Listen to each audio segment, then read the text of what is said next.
शराफी। ईश्वर हाय की गुरजीत दया। भाई। हाय। ईश्वर की दया फेलोशिप की मदद हाय आप गुरजीत सभी। भाई। हाय।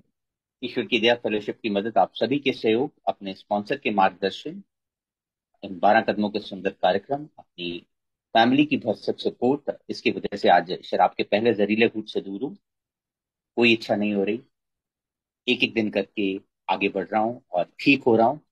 और शुक्रगुजार हूँ कि ईश्वर मुझे शेयरिंग के रूप में, किसी तरह के भी रूप में मुझे ए में कुछ सेवा का अवसर प्रदान करते हैं, तो उसके लिए मैं बहुत बहुत आभार व्यक्त करता हूँ अपने ईश्वर का। दोस्तों, मेरा होम ग्रुप प्रयास ग्रुप ऑफ अल्कोहलिक्स अनोनिमस संभाली है। और मेरा online home group pink city online group India है। दोस्तों, मैंने स्पॉन्सर लिए हुए हैं और उनके साथ मैंने बिग बुक पढ़ी। और उस बिग बुक के जो भी वहां लिखा हो उसका अनुसरण करते हुए 12 कदमों का कार्यक्रम अपने स्पॉन्सर के साथ किया, जिया और जीने का प्रयत्न भी कर रहा हूँ अपनी डेली लाइफ में। जो मेरा आज का टॉपिक भी है, लिविंग द 12 स्टेप्स, वो करने की कोशिश कर रहा हूँ।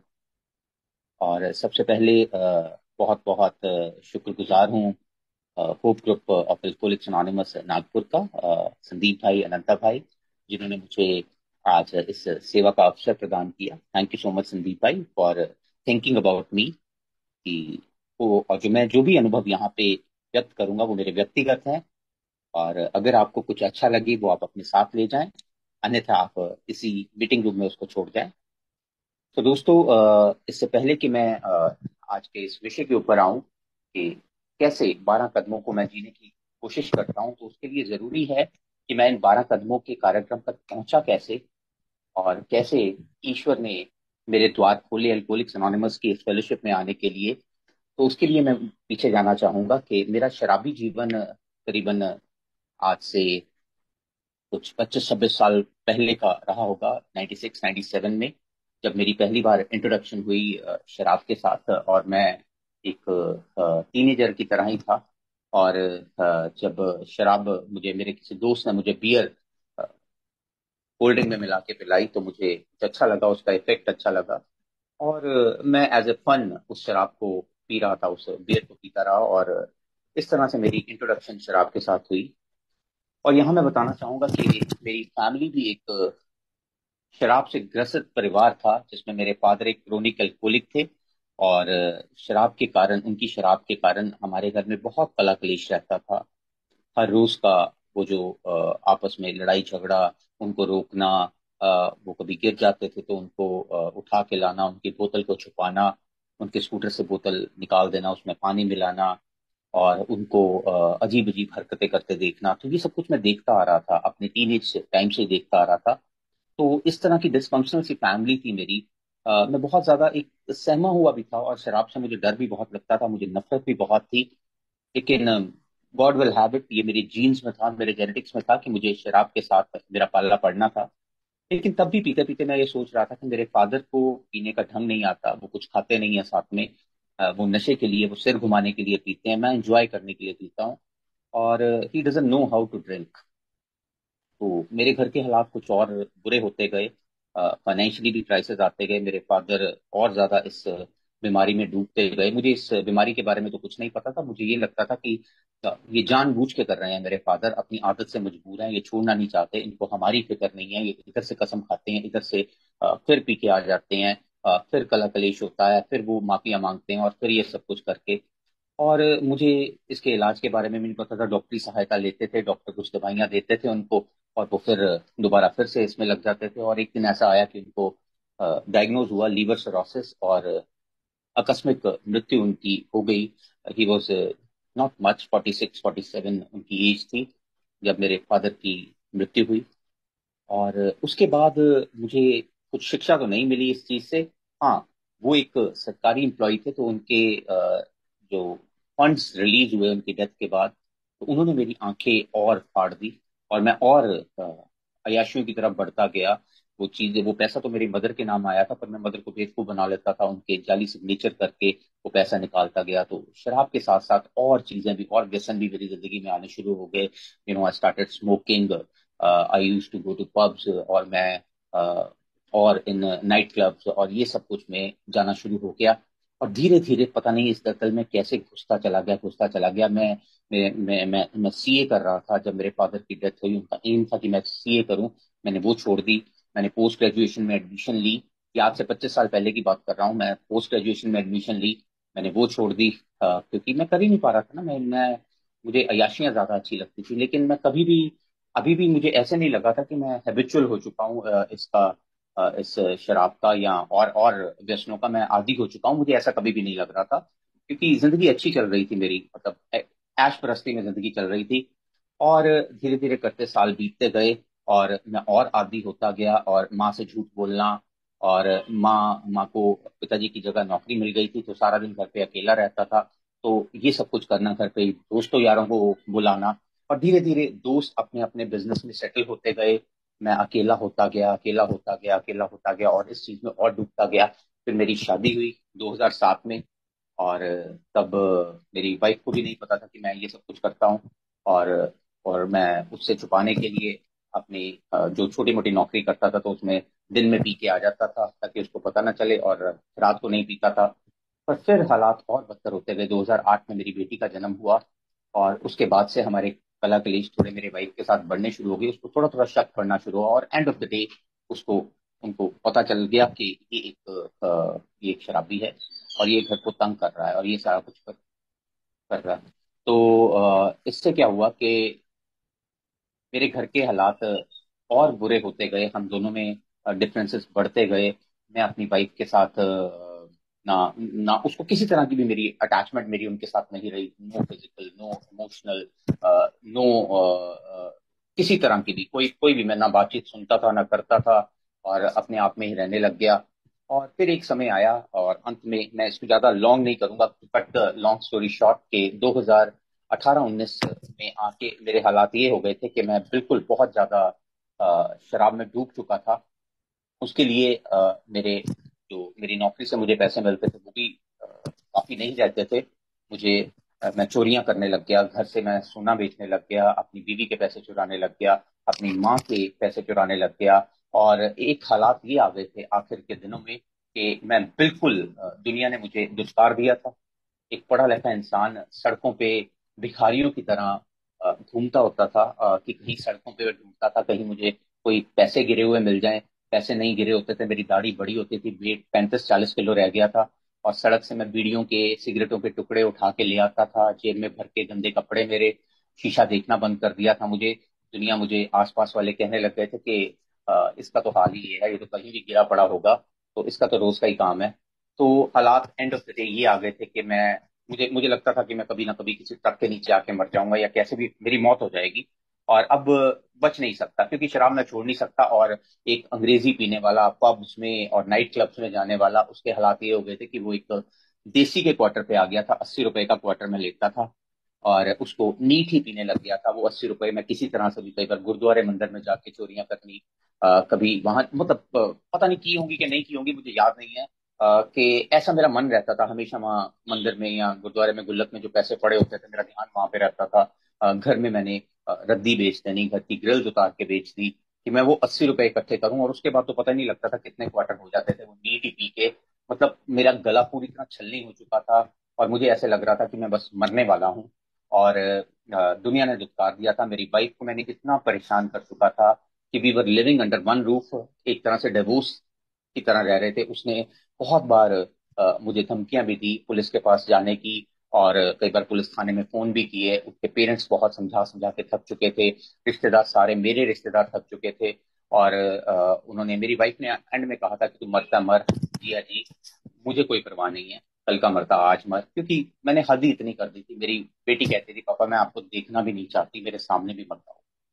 और मेरे मदर ने मुझे कह दिया था कि मैं तुझे इस तरह से मरते नहीं देख सकती, तू तू जहर ले आ, हम दोनों जहर पी लेते हैं और ये काम खत्म करते हैं। क्योंकि मैं ऐसे घुट घुट के नहीं मर सकती। पहले मैंने तेरे फादर को ऐसे जाते हुए देखा, और अब मैं तुझे जाते हुए नहीं देख सकती। तो ये मेरे हालात थे, और मैं बिल्कुल हताश, बिल्कुल निराश हो चुका था। और तब मुझे एक दिन ईश्वरीय कृपा हुई कि मैं सुबह ठेका खुलने की वेट कर रहा था, तो मैं यूट्यूब स्क्रॉल करते करते मुझे एक सत्यमेव जयते का कार्यक्रम देखने को मिला। तो मैंने वो सत्यमेव जयते, उस डेट भी मुझे याद है, 28 दिसंबर 2020 की बात है, कि मुझे वो सत्यमेव जयते का कार्यक्रम देखने को मिला। और उस सत्यमेव जयते के कार्यक्रम में मुझे बहुत सी आइडेंटिफिकेशन मिली। वहां जो भी लोग अपनी शेयरिंग कर रहे थे या जो भी डिजीज के बारे में बताया जा रहा था, वो सब कुछ मुझे लगा, क्योंकि अब तक मैं ये सोच रहा था कि मैं क्यों नहीं कंट्रोल कर पा रहा यार, मैं अकेला ही ऐसा हूँ, आई एम डिफरेंट। बाकी सब ठीक है, मेरे दोस्त भी पीते हैं, वो ठीक रहते हैं, मैं क्यों ठीक नहीं रहता। तो वहां ये सब चीजें कंसेप्ट क्लियर हुई। पर मेरे अंदर इतने विकार, इतना झूठ, इतना इतना इतनी इतना इंसैनिटी छुपी हुई थी कि मुझे उसमें भी अपॉर्चुनिटी नजर आई। मैंने अपने मदर को कहा कि मैंने अभी अभी एक कार्यक्रम देखा है ऑनलाइन। तो वहां मैंने सत्यमेव जयते पे अपना एक नंबर फ्लैश हुआ, उस पर फोन किया, तो उन्होंने मुझे ऑनलाइन लिंक्स भेजने शुरू कर दिए। कोविड का टाइम चल रहा था। तो मैंने अपने मदर से कहा कि एक संस्था मुझे मिली है, और उस संस्था में मैं 100 रुपया देना पड़ता है और एक मीटिंग का लिंक मिलता है, उससे शराब छूट जाती है। तो मैं क्या करता था, 100 रुपया माँ से लेता था, एक क्वार्टर नीट ही पी के आ जाता था, माँ के पास बैठ के फोन पे मीटिंग लगा लेता था और सुनना शुरू कर देता। कभी इस मीटिंग में घुसे, कभी उस मीटिंग में घुसे, इधर से कहा इंग्लिश बोली और इधर से कहा yes I am sober 1 day at A time, आज मुझे 1 दिन हो गया, आज मुझे 2 दिन हो गए, 4 दिन हो गए, 5 दिन हो गए, एंड ऐसा चलता था। और मैं खेल रहा था एल्कोहलिक्स अनोनिमस में। यहाँ ऑनेस्टली, ओपन माइंडेड और विलिंगनेस की बात चल रही थी, पर मैं खेल रहा था यहाँ से। और अंत में ऐसा हुआ कि 1 महीना ऐसा करने के बाद ये बहुत ज्यादा मेरे पेट में दर्द हुई। ये मैं जरूर मेंशन करता हूँ कि मेरे पेट में बहुत ज्यादा दर्द हुई और मुझे लगा मैं मर जाऊंगा, मैं नहीं बचूंगा, आज मेरा पेट फट जाएगा। क्योंकि मैं लगातार पी रहा था, पागलों की तरह पीने लग गया। क्योंकि बीच में मैं सोचने लग गया, मैं मीटिंग्स लगा रहा हूँ, मुझे सब समझ आ गया, मुझे हर चीज की नॉलेज हो गई, अब मैं कंट्रोल करके पी सकता हूँ और साथ में मीटिंग्स भी लगा सकता हूँ। बट ऐसा होता नहीं है। If I try to play with Alcoholics Anonymous, I have to pay for that. और वो दर्द इतनी भयानक थी कि मुझे ऐसे लग रहा था कि मैं मरने वाला हूँ। और तब जाके मैंने अपने इनिशियल स्पॉन्सर, जिन्होंने मुझे सबसे पहले फोन किया था जब मैं पहली बार, मुझे अल्कोहलिक्स अनोनिमस में मेरा आगमन हुआ, तो मैंने उनसे मैसेज किया। तो उन्होंने मुझे कहा कि गुरजीत, इस पेन को बर्दाश्त कर, ये तेरा पहला चैलेंज है सोसाइटी की तरफ। अगर आज इस पेन को बर्दाश्त ना किया तो आगे शायद तू इस काबिल ही नहीं रहेगा कि तू इस दर्द को बर्दाश्त कर सके। तो मत पी, और तू अपनी कुछ कुछ माइल्ड पेन किलर ले ले, कोई जूस ले ले। और फिर मैं अपने home group pink city online group की मीटिंग में गया उसी शाम को। वो बात कर रहा हूँ मैं 28 जनवरी 2021 की बात कर रहा हूँ, तो शाम को। तो वहाँ प्रोमला दी थे, उन्होंने मुझे कहा कि गुरजीत कुछ मीठा खा ले, पीना मत, पेट दर्द ठीक हो जाएगा, कोई बात नहीं, और तू भी एक अच्छा इंसान बन सकता है। वो मुझे रोज देख रहे थे, मैं उस ग्रुप में जाके झूठी शेयरिंग्स कर रहा था, पर उनको समझ आती थी, उन लोगों को समझ आती थी, मेरे होम ग्रुप मेंबर्स को, कि ये क्या कर रहा है। तो मैंने तब जाके उनकी बात मानी और मैंने कुछ मीठा खाया। और उस दिन से लेकर आज के दिन तक मुझे ईश्वर ने शराब के पहले जहरीले घूंट से दूर रखा है। आज 32 महीने हो गए हैं और मुझे पता भी नहीं लगा कि ये कैसा हुआ। और तब जाके फिर मैं मीटिंग्स में आना शुरू हुआ। फिर एक और चीज यहाँ पे मैं मेंशन करना चाहूंगा कि उन्हीं ऑनलाइन मीटिंग्स में मैंने स्पॉन्सर के लिए गुहार लगाई। तो मुझे एक शख्स जो वहाँ मीटिंग में स्पीकर थे, उन्होंने मुझे मैसेज किया कि मैं तुझे स्पॉन्सर करूंगा। तो मैंने उनके साथ उनका नंबर लिया। मैं एक्चुअली, वो लिखा है ना कि if you want what you have, you want to go to any length. तो मैं किसी भी सीमा तक जाने को तैयार था। मुझे वो चाहिए था जो आप लोगों के पास है, मुझे वो चाहिए था। मैं शराब से दूर रहना चाहता था। मैं दुनिया में, I wanted to be a citizen again, मैं दुनिया में वापस आना चाहता था। जहां से मैं दूर हो चुका हूं, मैं वापस आना चाहता था।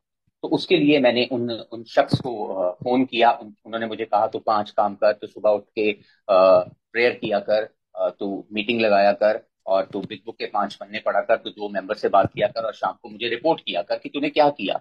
मैं बहुत खुश था कि शायद यही यही प्रोग्राम है और मुझे ऐसा करना है। तो मैं करता रहा कुछ दिन, पर मुझे ये महसूस हो रहा था कि मैं सिर्फ शराब से दूर हूँ, लेकिन मेरे अंदर वो डर, वो झूठ, वो लस्ट की भावना, वो लोगों से आंखें चुराना, वो अपने घर में ही अजनबी बन के रहना, जब तक मीटिंग में रहता था तब तक ठीक था। पर अदरवाइज मुझे मुझे लग रहा था कि मैं कभी भी पी सकता हूँ दोबारा। मैंने अपने स्पॉन्सर से बात की कि सर, मुझे मुझे नहीं समझ आ रहा, मुझे आप बताइए, वो 12 कदमों का कार्यक्रम मुझे कराइए। मुझे मुझे कुछ कुछ पता लगने लग गया था इन मीटिंग्स में।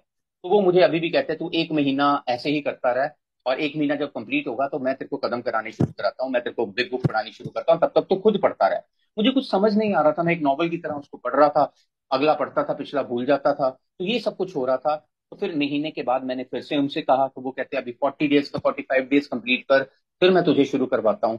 तो देन मैं बहुत रोया कि ईश्वर, आपने मुझे अपने अपने अपना उंगली पकड़ा के भी आप फिर से मुझे छुड़वा रहे हो, कि क्या हो रहा है।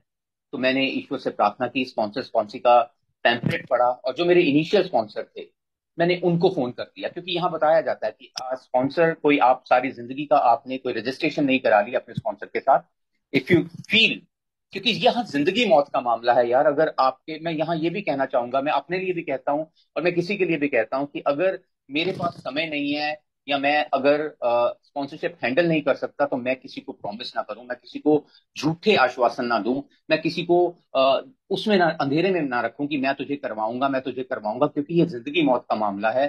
और मैं इस चीज को समझ सकता हूँ, मैं इसके थ्रू हुआ हूँ। और मुझे ऐसे लग रहा था मैं दोबारा फिर उस दलदल में फंस जाऊंगा। तब मैंने अपने इनिशियल स्पॉन्सर से फोन पे बात की, उन्होंने कहा yes I would like to be your sponsor, और उन्होंने मुझे किताब पढ़ानी शुरू की। तो यहाँ से मेरा सफर शुरू हुआ। तो ये थी मेरी ड्रंक लॉग, यहाँ थी मेरी कहानी कि अब मैं अल्कोहलिक्स एनोनिमस की मेन स्ट्रीम में पहुंच चुका था। अब मेरे मन में एक उत्साह आना शुरू हुआ, जैसे जैसे प्रफेस से शुरू किया कि लाइक वी आर 100 मेंबर्स, और हम कैसे ठीक हुए, हम कैसे रिकवर हुए, ये किताब क्या बताना चाहती है। फिर हम डॉक्टर्स ओपिनियन पे पहुंचे, तो वहाँ डॉक्टर सिल्कवर्थ के वहाँ पे व्याख्यान आए कि ये ना सिर्फ बॉडी की बल्कि माइंड की भी डिजीज है। हम क्यों पीते हैं? क्योंकि हम इसके इफेक्ट हमें अच्छा लगता है, हम बाकी चीजों में ठीक होते हैं, सिर्फ अल्कोहल के मामले में हम क्यों हार जाते हैं? ये क्रेविंग क्या होती है, फिजिकल एलर्जी क्या होती है, ये मेंटल ऑब्सेशन क्या होती है, ये फिजिकल एलर्जी कैसे जाएगी, ये मेंटल ऑब्सेशन कैसे एक स्पिरिचुअल पाथ पे जाके चलेगी। तो मुझे एक एक एक एक रोशनी, एक किरण नजर आने लगी। मैं बहुत इंट्यूटिव था, मैं अपने स्पॉन्सर से बार बार पूछता था हम कब पहुंचेंगे, कदमों में कब पहुंचेंगे। और फिर हम बिल स्टोरी पे पहुंचे। बिल स्टोरी में मुझे मुझे मेरा अक्स नजर आया, मैं वही कुछ तो करता था। मैंने सेल्फ नॉलेज दिखाई, मैंने अपनी वाइफ के, मैं दुनिया को जीतना चाहता था, मैं हमेशा सबसे ऊपर रहना चाहता था। मैं हार से डरता था, लेकिन मैं सुसाइड भी नहीं करना चाहता था। मैंने अपनी बीवी के पैसे चुराए, कैसे मैं बार बार कसम खाता था कि मैं ठीक हो जाऊंगा, या मुझे समझ आ जाता था कि मैं अब रुक सकता हूं, पर मैं नहीं रुक पाता था। तो वहां मुझे एक रे ऑफ होप समझ आई, मुझे सोल्यूशन नजर आया कि सोल्यूशन क्या है, एक कंप्लीट साइकिक चेंज है जो मुझे करना पड़ेगा। फिर मुझे ईश्वर के बारे में बी एग्नोस्टिक्स में जाके मुझे क्या क्या, मैं ईश्वर को तो मानता था, आस्तिक तो था, मैं पाठ तो पहले भी करता था, लेकिन एक्चुअली ईश्वर को मानना सब कुछ नहीं है, ईश्वर की मानना सब कुछ है, और वो कैसे करना है। और वो बिल स्टोरी में हमने एक चीज पढ़ी थी कि ईश्वर मेरे पास आए, लेकिन वो चले गए, मेरे अंदर और बहुत सारे ठेके खुले हुए थे। तो मेरे स्पॉन्सर मुझे टाइम टाइम पे बताते रहते थे कि क्या करने वाले हैं आगे जाके। और फिर मोर अबाउट अल्कोहलिज्म में डिफरेंट डिफरेंट स्टोरीज पढ़ने को मिली मुझे कि कैसे कैसे शराब आपको घेर सकती है अगर जरा सी भी आपकी सावधानी हटेगी। फिर हम जब स्टेप वर्क पे आए, तो हाउ इट वर्क्स में सिंपल सी बात है कि मुझे ऑनेस्ट होना पड़ना था। मुझे सबसे पहले अपने आप को इस बात के लिए आश्वासन दिलाना पड़ना था कि मैं जिस राह पे चल रहा हूँ उसमें कोई शॉर्टकट्स नहीं है।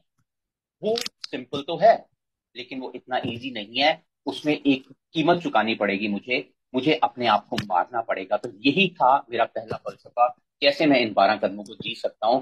और मुझे वो कीमत चुकाने के लिए मैं तैयार था। मेरे मन में कोई रिजर्वेशन नहीं थी, किसी तरह का कोई भी डाउट नहीं था कि मैं दोबारा शराब पीऊंगा या मैं उस राह पे नहीं चलूंगा जहां मेरे स्पॉन्सर मुझे गाइड कर रहे हैं। और यहाँ मैं बताना चाहूंगा, ये सब कुछ मैं ऑनलाइन कर रहा था, मैं कभी भी फिजिकली किसी मेंबर से नहीं मिला अभी तक, मिला था ना मैंने किसी से कोई मैंने कोई फिजिकल मीटिंग की थी, मैं ऑनलाइन मीटिंग्स में चल रहा था। और जब मैं पहले कदम पे पहुंचा तो मुझे एहसास हुआ, तो उन्होंने मुझे फिर से एक बार कहा कि एक बार फिर से सोच ले कि क्या तू शराबी है। तो उसके लिए मुझे वो 44 पेज पे मुझे एक बार फिर से देखने को कहा गया कि जब मैं पीने की शुरुआत, वो ढक्कन खोलता हूँ, क्या मैं उसे बंद कर पाता हूँ? मेरा जवाब था ना। क्या जब मैं कुछ देर के लिए रोकने की कोशिश करता हूँ तो क्या मैं रुक पाता हूँ? मेरा जवाब था ना।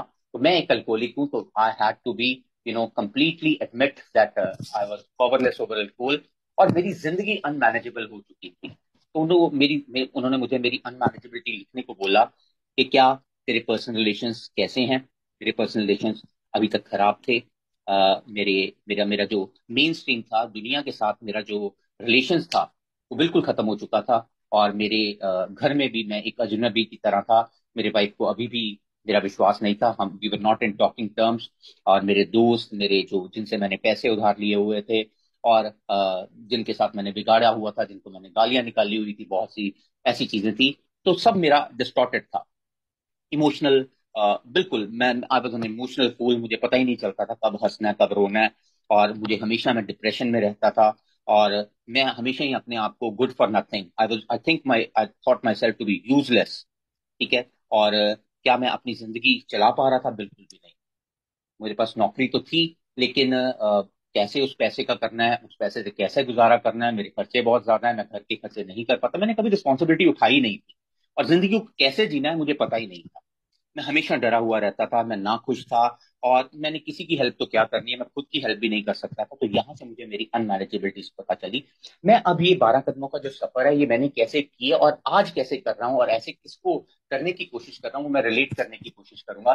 तो आज के दिन में भी मैं देखता हूँ, अब ये पहला कदम है जो मेरा, powerless over alcohol and my life had become unmanageable. वो अल्कोहल को छोड़ के मैं और चीजों पे लगानी शुरू कर देता हूँ कि क्या मुझे मुझे गुस्सा आ जाता है, मैं अपनी वाइफ के ऊपर कभी बार टूट के पड़ जाता हूँ, या अपनी अपनी बेटी के ऊपर टूट के पड़ जाता हूँ। तो उसके लिए मुझे एक्सेप्ट करना है कि I am powerless over my reactions.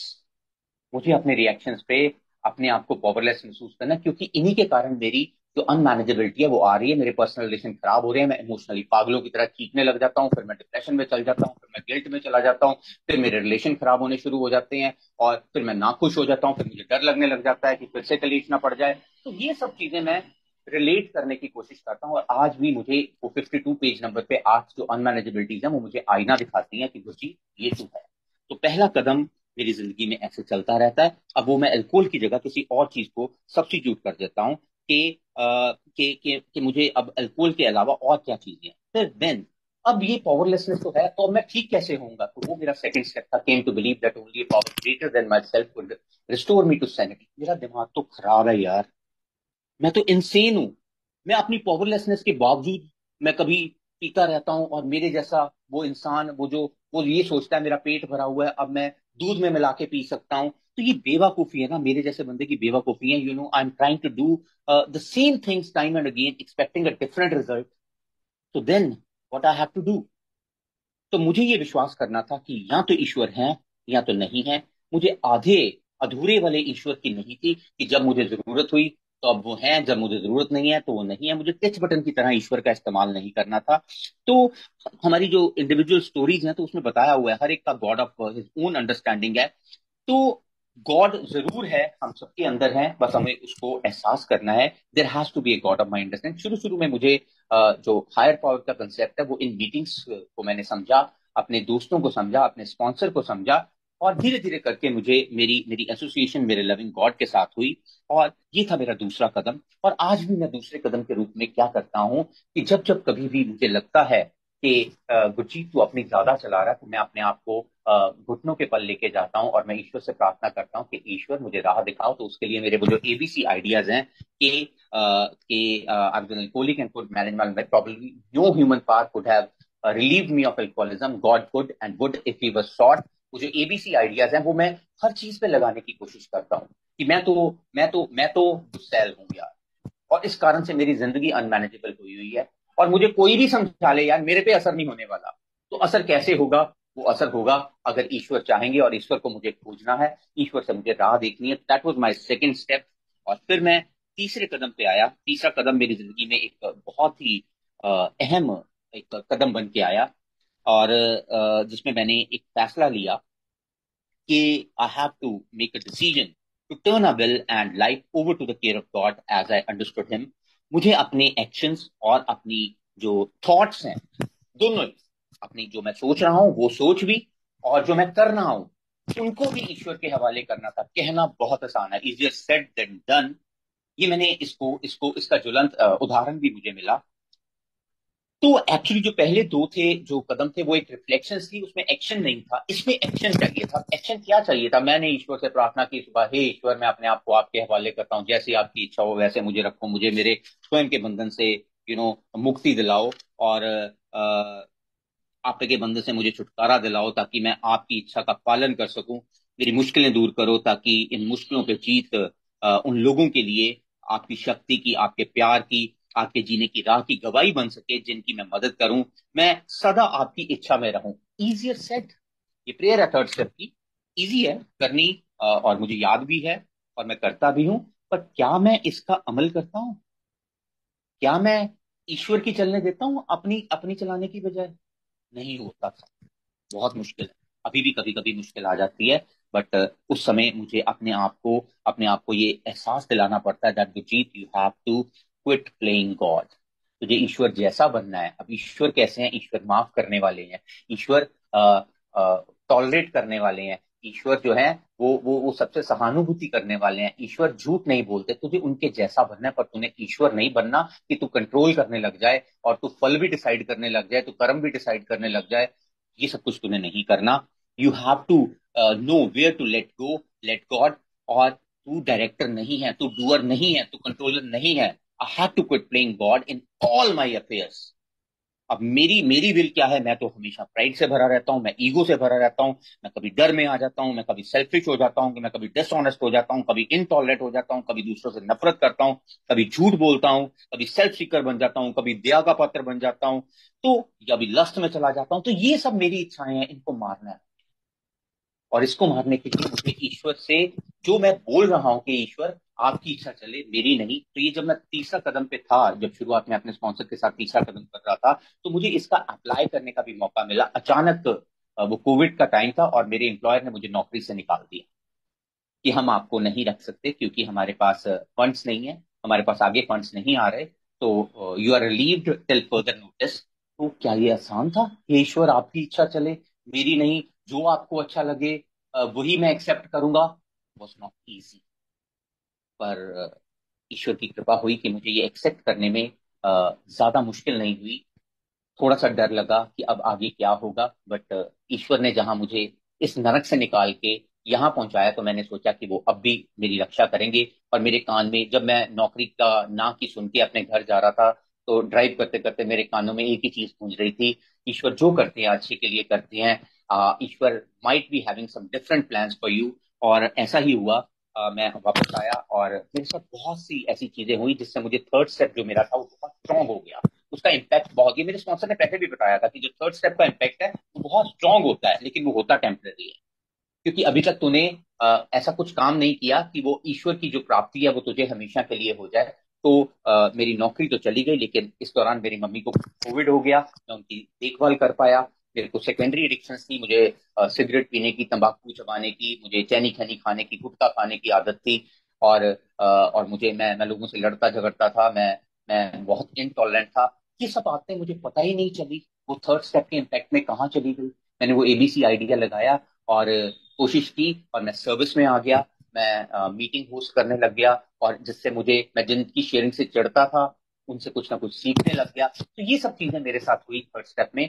और मैं एक क्लाउड नाइन पे था, मैं वो पिंक क्लाउड मेरे अंदर आ रहे थे कि अब तो शायद ईश्वर की प्राप्ति मुझे हो गई है। बट वो बिल स्टोरी में बिल ने बताया था कि बिल साहब ने बताया था कि ईश्वर आए और चले गए। और क्योंकि मेरे अंदर बहुत से और ठेके खुले थे, तो मुझे फिर चौथे कदम की तरफ बढ़ना था। और चौथे कदम में मुझे अपनी इन्वेंट्री लिखनी थी। इन्वेंट्री का मतलब ये था, मैं सारी जिंदगी दूसरों को दोषी ठहराता आया था। मेरी पत्नी जिम्मेवार थी मेरे शराब पीने के लिए, मेरी माँ जिम्मेवार थी, मेरे पिताजी जिम्मेवार थे, और मेरे दोस्त यार ऐसे थे जिन्होंने मुझे दुत्कार दिया, और मेरे इन लॉज ऐसे थे। और ये था, तो वहां मुझे, जब मैंने अपनी इन्वेंट्री स्टेटमेंट की लिखी, मुझे डर बहुत ज्यादा थे कहीं मेरी माँ को कुछ ना हो जाए, या मुझे कुछ ना हो जाए, या मुझे कोई रोक ना लग जाए। मेरे पास पैसे नहीं है, मैंने दूसरों के पैसे देने हैं। मेरी सेक्स इन्वेंट्री जब मैंने लिखी कि जहां मैंने किस किस के साथ, पता नहीं कितनों के साथ दुर्व्यवहार किया, कितनों की जिंदगी में उथल पुथल मचाई, तो जब मैंने अपनी इन्वेंट्री लिखी, और चौथे कदम की इन्वेंट्री लिखते हुए, आज भी मैं वो इन्वेंट्री 10वें कदम के रूप में लिखता हूँ। This is how I try to live the fourth step. तो मैंने अपनी इन्वेंट्री लिखी, और मुझे मेरे स्पॉन्सर ने एक चीज कहा था कि अब रिग्रेस एक्शन की जरूरत है। तीसरे कदम और चौथे कदम में गैप नहीं होना चाहिए। तीसरे कदम का इम्पैक्ट बहुत ही पावरफुल होता है, और तू उसी इम्पैक्ट में अपनी इन्वेंट्री लिखते हो। और मुझे कुछ समय भी नहीं लगा, मैंने अपनी इन्वेंट्री लिखी। और उस इन्वेंट्री में वेयर वॉज आई रॉन्ग, अपनी मिस्टेक्स जब मैंने देखी, तो गुरजीत को गुरजीत से मिलने का मौका मिला कि गुरजीत, तेरी क्या गलती थी? तू पत्नी को दोषी ठहराया, तूने उसके साथ क्या किया? तूने उसकी जिंदगी बर्बाद की, तूने ये सब कुछ किया। तू अपनी मदर को ऐसे बोल रहा है कि वो तेरे को पैसे देते रहे, तो क्या करता? उसके गला पकड़ रहा था तू, तो क्या करते? और तूने अपनी, तेरे इन लॉज क्या करते भाई? तूने तूने उन्होंने अपनी बेटी तेरे को कुछ सोच के दी थी, और तूने क्या किया?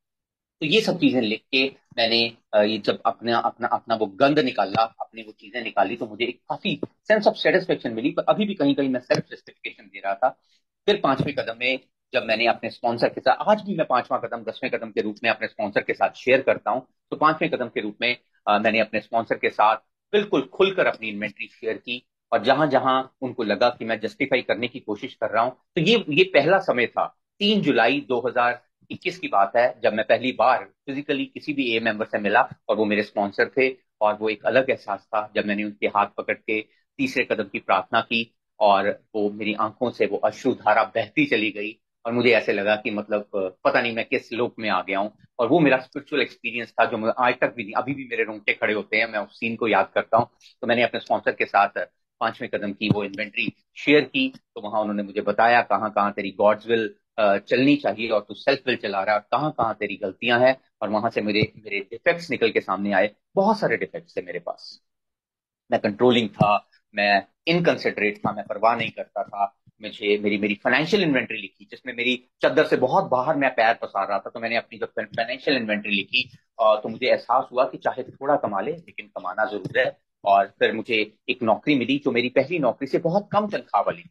पर मेरी फाइनेंशियल इन्वेंट्री, मेरे स्पॉन्सर ने मुझे कहा जीरो से तो सब कुछ अच्छा है। तो मैंने उतनी ही नौकरी से स्टार्ट किया, उतनी ही तनख्वाह से स्टार्ट किया, और उसमें ही अपना घर चलाने की कोशिश की। अब मैं अपनी मदर से पैसे नहीं मांगता था, अपनी अपनी वाइफ से पैसे नहीं मांगता था, मैंने लोगों से उधार नहीं मांगता था। जितना है मैंने अपने खर्चे कम कर दिए। मैंने अपनी जो चद्दर है उसी के हिसाब से पैर पसारने शुरू किए, ताकि मैं अपनी रिस्पॉन्सिबिलिटीज को मीट कर सकूं। क्योंकि मुझे कहा गया था जिस घर में ऐब नहीं है तो वो घर कभी भूखा नहीं रहता, उसमें कभी कमी नहीं आती। और आज भी मैं कहता हूँ मेरे मेरे रिसोर्सेज बहुत ज्यादा नहीं है, लेकिन ईश्वर ने कभी मुझे कमी नहीं आने दी। तो जितना मुझे चाहिए वो तीसरे कदम के प्रॉमिस में लिखा हुआ है कि what ever you need, your God will definitely provide you. पर उसके लिए तुझे करना क्या है? तुझे उसके पास रहना है और उसका काम करना है। उसके पास कैसे रहना है? तुझे प्रेयर करनी है, उसका नाम जपना है, उसको याद करना है। और उसका काम क्या है? उसका काम ये है कि तूने अपनी मस्ती नहीं चलानी, तूने उसकी चलने देनी है। तो फिर मैं छठे कदम पे आया जहां मुझे बताया गया कि अब तू वो लड़कपन की सीमा से निकलकर अब तू एक मर्द बनने जा रहा है, जहां तू स्क्वेयरली फेस करेगा कि तेरे अंदर क्या डिफेक्ट्स हैं और उन डिफेक्ट्स को तूने कैसे दूर करना है। तो मेरे बहुत सारे डिफेक्ट्स से मैं तैयार हुआ, और उन सबको दूर करने के लिए, कुछ के लिए मैं अभी तैयार नहीं था, और लेकिन उसको कुछ समय लगा। बट मुझे 6वां 7वां कदम 10वें कदम के रूप में हर रोज करना है, और आज भी करता हूँ। आज भी कुछ डिफेक्ट निकल आते हैं, आज भी मुझे गुस्सा आ जाता है, आज भी मुझे लगता है कि मैं किसी के पाँव पे पैर रख के आगे बढ़ने की कोशिश कर रहा हूँ, आज भी मुझे लगता है मुझे डर आ रहा है, आज भी मुझे लगता है कि मुझे इनसिक्योरिटी आ रही है।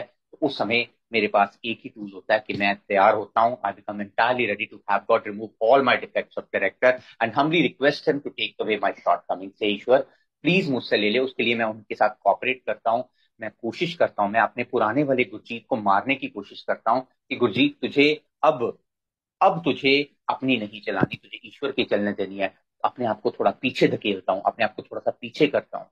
तो उसके लिए मुझे ह्यूमिलिटी, ये आप ही लोगों ने सिखाई, 7वें कदम ने मुझे ह्यूमिलिटी सिखाई कि नम्रता है क्या। नम्रता क्या है कि हर काम में ईश्वर की इच्छा को जानो और उसको करने की कोशिश करो। ये करने की कोशिश करता हूँ। कभी कभी गलत भी होता है, बुरा भी होता है मेरे साथ, मतलब मैं अपनी भी चलाने की कोशिश करता हूँ। पर 6वां 7वां कदम मुझे बताया गया ये सारी जिंदगी चलता रहेगा, और ये चलाता हूँ। और फिर 8वें कदम में मुझे वो लिस्ट बनानी थी जिन जिन लोगों को मैंने हानि पहुंचाई, तो उनके मुझे नाम लिखने थे और उनके साथ मुझे भूल सुधार करने को तैयार होना था। अब यहाँ भी गुरजीत तो बहुत इगोइस्टिक, और गुरजीत तो उन सबसे रिश्ते बिगाड़ चुका था, अब ये कैसे करेगा? तो उसके लिए भी मैंने ईश्वर से अ, आशीष मांगा, अपने स्पॉन्सर से बात की, और 9वें कदम में मैंने जाके जब अमेंड्स करने शुरू किए, तो मुझे इसके रिजल्ट्स बहुत अच्छे मिले। रिजल्ट्स इतने अच्छे ये नहीं मिले कि सबने मेरे गलों में फूलों के हार डाले। मेरा डर निकल गया। मेरे मन में जो चीजें चल रही थी मैं उनको फेस नहीं कर पाता था, या मेरे मन में ये चीज चल रहा था, हाय वो क्या कहेगा, अगला क्या कहेगा। तो 9वां कदम जब तक मैं नहीं कर लेता, वो याद है मुझे, वो आगे चल के मैंने पढ़ा, डॉक्टर बॉब की केस में भी यही हुआ था। उन्होंने कार्यक्रम कर लिया था पर वो अपने अमेंड्स नहीं कर पाए थे, जिस कारण से वो दोबारा शराब की तरफ गए थे। तो मुझे इस दलदल में दोबारा नहीं जाना था, तो मैंने हर एक के साथ अमेंड किया। थोड़ा समय लगा कईयों के साथ अमेंड करने को, मुझे बहुत अच्छे फीडबैक्स भी मिले जब मैंने अपने इन लॉज के साथ अमेंड किए। मेरे वाइफ के साथ अमेंड करते हुए मुझे कुछ समय लगा, क्योंकि अभी भी मेरे मन में उसको लेके कुछ कड़वाहट थी। पर जब मैंने वो अमेंड किए, जब मैं तैयार हुआ, फिर मेरे पिता जिनकी मृत्यु हो चुकी थी, मैंने एक चिट्ठी लिखी जिसमें मैंने सब कुछ लिखा कि मैं क्या कर सकता था, मैं क्या नहीं कर पाया, आपने मेरे लिए क्या क्या किया जिसको मैंने एक्नॉलेज नहीं किया, आप मेरे लिए आपने पीछे मेरी मदर को छोड़ के गए थे, मैंने उनके उनके साथ क्या क्या बुरा।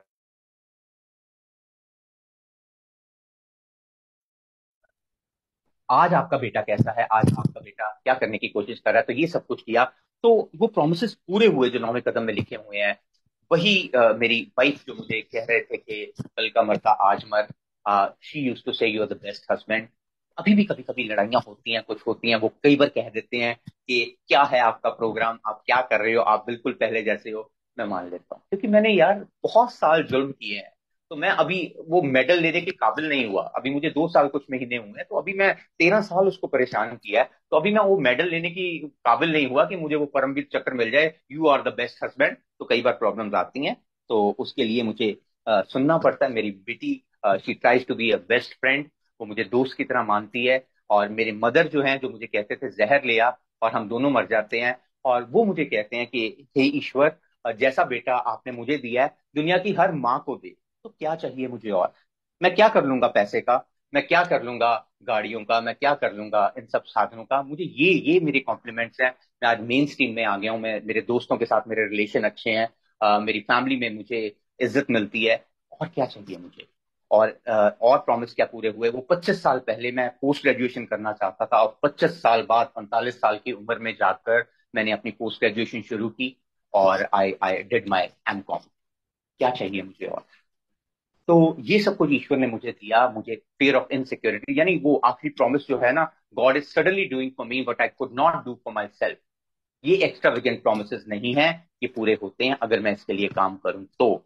और फिर मैं one day at A time पे आता हूँ, 10वें कदम पे आता हूँ। और 10वें कदम में आके मुझे हर रोज, आज का डीआर भी है, लेस बी बिकम कॉम्प्लिसेंट, कि मुझे लापरवाह नहीं होना। कि गुरजीत बहुत हो गया यार, अब तो काफी देर हो गई, अब तो सब कुछ करना भी आ गया, अब आराम से बैठ। नहीं, मुझे आराम से नहीं बैठना। मुझे बिल्कुल, अब आज के दिन मैं दिहाड़ीदार बन चुका हूँ। पिछला हिसाब बराबर कराया हूं, पर आज का हिसाब आज रात को बराबर करना है मैंने। आज अपनी इन्वेंट्री लिखनी है, आज मैंने क्या, आज आज मैंने सारे कदम करने हैं। आज क्या मेरी जिंदगी अनमैनेजेबल तो नहीं है पर्सनल रिलेशन में, या किसी और के साथ फेयरफुल तो नहीं हूँ, सेल्फिश तो नहीं हूँ, किसी के साथ बुरा तो नहीं किया, किसी के साथ अमेंड तो नहीं करने, किसी के साथ रिजेंटमेंट तो नहीं है मेरे मन में। और क्या, ये सुबह उठते ही मैं देखता हूँ, वो 86 नंबर पेज पे लिखा हुआ है, on awakening let us review our day, कि क्या करने वाला हूं मैं सारे दिन में। कि मैं ईश्वर से प्रार्थना करता हूँ कि ईश्वर, आज मेरे मन में किसी तरह की बेईमानी ना आए, किसी तरह की सेल्फिशनेस ना आए। आज मैं बिल्कुल आपके हिसाब से चलूं। और आज को सोने से पहले मैं देखता हूँ क्या मैंने किसी को वो चौथा कदम, वो अपनी इन्वेंट्री के रूप में, अब मुझे लंबी चौड़ी इन्वेंट्री नहीं लिखनी पड़ती। मैं 10वें कदम का मतलब ये है कि मुझे रोज का काम रोज निपटाना है। तो अगर मैं 10वां कदम करता रहूंगा तो मुझे लंबे चौड़े हिसाब नहीं रखने पड़ेंगे। पिछला हिसाब क्लियर, आज का हिसाब आज के दिन क्लियर करके 10वां कदम लिख के। 10वां कदम लिखने का मतलब ये नहीं है कि हर रोज मैं वही गलतियां करूं। आज भी मैं लड़ा जी वाइफ से, फिर मैं कल लिखूं आज भी मैं लड़ा वाइफ से, फिर मैं लिखूं जी आज भी मैंने बेईमानी की, आज भी मैं सुबह जल्दी नहीं उठ पाया। इसका कोई फायदा नहीं है। तो 10वां कदम का मतलब है कि मुझे छठा सातवां भी करना है, कि अगर मेरा कोई डिफेक्ट उभर के आ रहा है वो कल ना हो। तो मैं इसके लिए कोशिश करता हूँ 10वां कदम लिख के। 10वां और 11वां दोनों इकट्ठे होते हैं, और 11वें कदम में मैं फिर sought through prayer and meditation to improve our conscious contact with God as we understood him, praying only for the knowledge of his will and power to carry that out. मैं ईश्वर से प्रार्थना करता हूँ कि हे ईश्वर, thank you for whatever you have given to me. आपने जो कुछ मुझे दिया, मैं उसका शुक्रगुजार करता हूँ, ईश्वर की प्रार्थना करता हूँ। और ईश्वर से मांगता हूँ कि ईश्वर, वो जो इच्छा मैंने अपनी इच्छा और जिंदगी तीसरे कदम में आपके हवाले की थी, वो मुझे बताइए अब वो कैसे चलानी है। आप मुझे मदद करेंगे, आप मेरी हेल्प करेंगे। देखो, आज भी मेरे मन में कुछ ना कुछ डाउट्स कई बार आते हैं, कुछ ना कुछ आते हैं, पर अब मेरे पास एक कोपिंग मैकेनिज्म है। मुझे ये चलना है कि मैं करने वाला नहीं हूँ, करने वाला वो ईश्वर है। और मेरे करने से ना कुछ हुआ है, ना आज हो रहा है, ना होने वाला है, तो फिर मुझे क्यों पंगे लेने की जरूरत है? ना ही मुझे चिंता करनी है, क्योंकि चिंता का मतलब भी यही है कि मैं ईश्वर को कह रहा हूं, आपको क्या पता यार, पता तो मुझे है, आपको क्या पता, प्रॉब्लम तो मेरे घर में आई हुई है, आपको क्या पता। इसका मतलब तो यही हुआ ना, अगर मैं चिंता कर रहा हूं तो इसका मतलब तो यही हुआ। तो मुझे उस चीज से बाहर आना है। अभी अभी भी मैं इनिशियल स्टेजेस पे हूँ, कभी कभी मैं लड़खड़ाता भी हूँ, पर आप लोग हैं मुझे संभालने के लिए, मेरे स्पॉन्सर हैं और मेरे ईश्वर हैं। मैं ईश्वर के सामने जब रात को प्रार्थना करता हूँ तो I sleep like a child. और सुबह उठ के फिर मेरी दिहाड़ी शुरू हो जाती है। फिर आज के दिन मुझे वही कुछ करना है, और मुझे वो रिपीट पे लगाना है, क्योंकि वो बताया गया है वहां पे मेरी बिग बुक में, that once an alcoholic always an alcoholic, all but we have got is a daily reprieve contingent on the maintenance of our spiritual condition. मुझे अपनी जो आध्यात्मिक दशा है उसको ठीक रखना है, और उसके लिए मुझे हर रोज मेहनत करनी है। मेहनत क्या करनी है, मुझे इन कदमों में चलना है, इन कदमों में जीना है, मुझे अपना 10वां कदम रेगुलरली करना है, और 10वें कदम में मेरे सारे कदम ही आ जाते हैं। और वो मुझे स्पॉट इन्वेंट्री लेनी है, जहां जहां मुझे लगता है कि मैं कुछ गलत कर रहा हूं, अगर मेरे से कुछ ऊंचा नीचा बोला गया है, तो मुझे उसी समय उसको अमेंड करना है। नौवां नौवां कदम भी उसी में करके फिर मुझे एक आराम की नींद मिलेगी, आराम की जिंदगी मिलती है। And then, having had a spiritual awakening as a result of these steps, try to carry this message to alcoholics and practice these principles in all my affairs, यानी मेरा 12वां कदम। तो ये सभी कदम, जैसा मैंने पहले भी बताया, मैं अपने जीवन में अपनाने की कोशिश करता हूँ। जैसे ही कोई डिफेक्ट फिगर आउट होता है, मैं उसे हटाने की कोशिश करता हूँ। जैसे ही अगर किसी से माफी मांगने की जरूरत होती है, तो मैं माफी मांगने की कोशिश करता हूँ। अपनी फैमिली में मैं कोशिश करता हूँ कि मैं बहुत ज्यादा कंट्रोलर बनने की कोशिश ना करूं, मैं उनको चलाने की कोशिश ना करूं। मैं ग्रुप कंसाइंस लेने की कोशिश करता हूँ। मेरे घर में भी बहुत सी प्रॉब्लम्स हैं, कुछ ना कुछ चीजें आती रहती हैं, कभी बीमारी की आ गई, कभी आपसी कंफ्लिक्ट की आ गई। तो मैं अब उनको और ज्यादा बढ़ावा नहीं देता, उसमें वो आग में घी डालने वाला काम नहीं करता, उसमें पानी डालने का काम करता हूँ। और उसको जल्द से जल्द खत्म करने की कोशिश करता हूँ, उसे लंबा बढ़ाता नहीं हूँ। और जो मुझे मिला है वो मेरे तक तभी रहेगा अगर मैं उसे आगे बांटूंगा। तो डॉक्टर बॉब ने कहा है कि ये मेरी जिम्मेवारी है, जो मुझे मिला है वो मुझे आगे देना है। और इससे इससे मुझे एक सेटिस्फेक्शन भी मिलती है। और तीसरा, कि मैं अपने स्पॉन्सर जिन्होंने मेरे पे अपना टाइम खर्च किया, वो मैं आगे किसी पे खर्च करता हूँ, चाहे वो शेयरिंग के रूप में हो, चाहे मैं किसी को किताब पढ़ाता हूँ, या किसी के साथ कदम साथ करता हूँ, अपने दोस्त के साथ किसी न्यू कमर से बात करता हूँ। तो ऑब्वियसली कि ये सब जो है, ये मैं अपने स्पॉन्सर को उनका देना तो मैं नहीं दे सकता जो उन्होंने मेरे साथ किया है, लेकिन वो एक छोटा सा, I am trying to repay a little bit of that debt. और चौथी चीज, कि जब तक मैं ऐसा करता रहूंगा, कम से कम मैं शराब नहीं पीऊंगा। तो ये 12 कदमों को जीने की कोशिश करता हूँ, और हर रोज अपनी जिंदगी में इन प्रिंसिपल्स को अपनाने की कोशिश करता हूँ। और आज मैं कह सकता हूँ कि मेरी जिंदगी में एक ठहराव है, एक सेटिस्फेक्शन है, कि जितना है उतना काफी है। ईश्वर को मुझसे ज्यादा पता है कि मुझे क्या चाहिए। और बाकी वांट्स तो कभी पूरी नहीं हुई, वो राजाओं की भी नहीं हुई। तो मैं क्या चीज हूँ, तो मैं इसलिए बहुत ज्यादा डिमांडिंग नहीं हूँ। मैं बहुत ज्यादा मेरी मेरी जो वांट्स हैं वो बहुत ज्यादा बड़ी बड़ी मुझे मिल गया, उसके लिए शुक्रगुजार करता हूँ। I remain grateful to my loving God for giving me this Alcoholics Anonymous programme.